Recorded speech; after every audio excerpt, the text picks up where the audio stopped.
Sustainability and competition law. If I were a competition enforcer, my first reaction would be, public policy and competition law.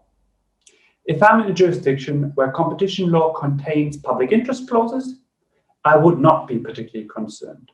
I'm more used to these kind of questions. However, if I were in a jurisdiction that does not contain such clauses, I might become a bit uneasy. I possibly think about the goals of competition law. Do I now need to make sustainability a goal of competition law? Do I need to abolish my consumer welfare standard? Is regulation not the best tool to achieve sustainability? In essence, such thinking is understandable.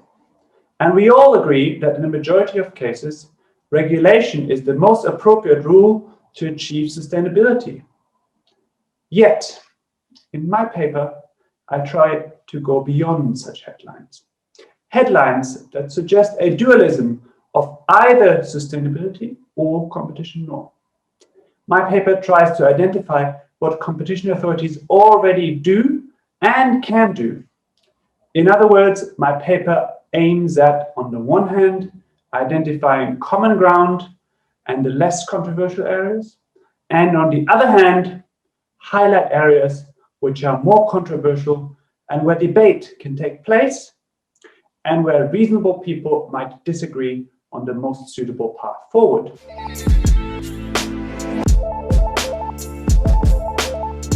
The paper has 4 parts.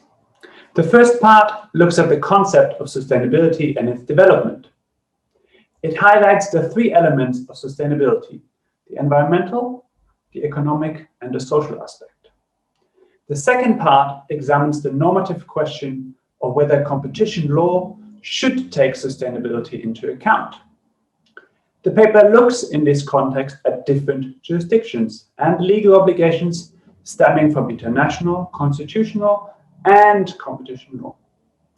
The third part is the biggest part of the paper, and it covers technical questions, economic and legal questions of how competition law and sustainability interact. The final part looks at matters that relate to process and procedures. But let me give you a brief overview of the part that covers technical questions. This part maps out the issues and debates that concern substantive competition law. It explores the different tools and how they can be used to navigate the sustainability competition debate. A basic distinction helps here. On the one hand, competition authorities can foster sustainability by means of enforcement.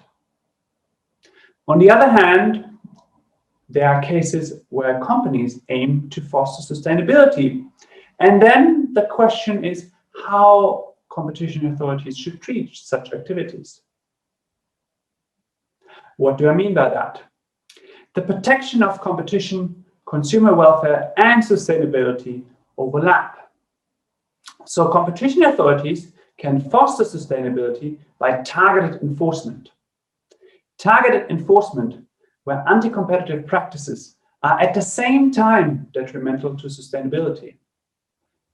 Take, for example, a cartel that prevents consumers from buying more sustainable products. Similar situations can occur in the context of mergers. Mergers that reduce competition might also be bad for sustainability. If we look into different theories of harm, you can see how things might become more controversial. Think about the use of dynamic theories of harm to protect innovation. Innovation that leads to sustainability. While this might be less controversial, the question is, how far can such theories be pushed? Similarly, things become more controversial when we talk about exploitative behavior by dominant companies.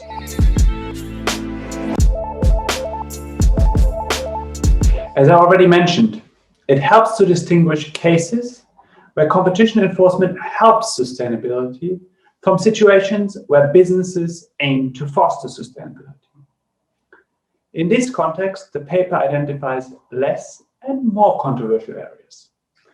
For example, some competition laws might exclude certain sustainability activities from their scope. Think about, for example, exclusion for agriculture. Equally, measures that companies pursue jointly might well restrict the freedom of the companies involved, but do not restrict competition. Likewise, in many countries, standards, whether they pursue sustainability or other objectives, might operate in a safe harbor if they fulfill certain conditions. The paper also explores areas where balancing is involved. In some jurisdictions, such balancing can take an abstract form, for example, as public interest clauses. In these cases, competition is balanced against sustainability improvements. Yet only some jurisdictions have such clauses. Many jurisdictions adopt a balancing along traditional lines of efficiency and consumer welfare. In this context, the paper highlights where sustainability readily fits within this framework. This is, for example, the case where sustainability is seen as a quality parameter by consumers. Matters become more contentious in relation to the dynamic nature of sustainability. In particular, where innovation in terms of sustainability leads to benefits in the future or in other markets.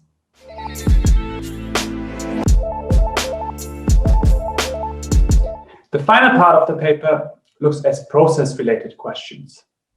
Here, the paper discusses the importance of agency objectives, priority setting, and targeted enforcement against restrictive practices that prevent more sustainable activities or consumption. Moreover, the importance of formal and informal guidance is underscored. Other questions explored are approval procedures, sandboxing, admissible evidence, capacity, fining, and international cooperation. Overall, the paper shows that the debate concerning sustainability in competition law has already moved forward, and that agencies in many OECD countries already consider sustainability matters in their enforcement practice, whether they do so knowingly or unknowingly.